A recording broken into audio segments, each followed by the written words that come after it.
আসসালামু আলাইকুম। এখানে দেখতে পাচ্ছেন আপনারা একটি আম গাছ লাগিয়েছি আমি। দেখেন ছোট্ট একটি ড্রামের মধ্যে, ছাদের উপরে।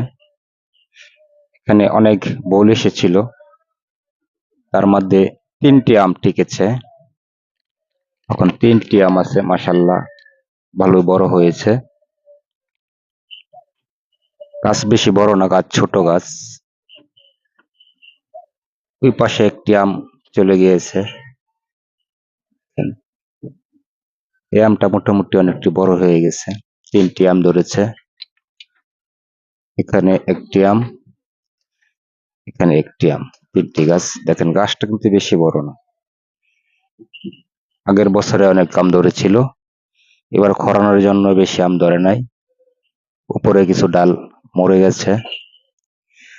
এখানে আমরা কিছু পেয়ারা গাছ লাগিয়েছিলাম, 2টা পেয়ারা গাছ আছে। এটি তো মাশাআল্লাহ ভালো পেয়ারা আসে, খাইতে খুব স্বাদ হয়। 2টি গাছ পেয়ারা লাগিয়েছিলাম।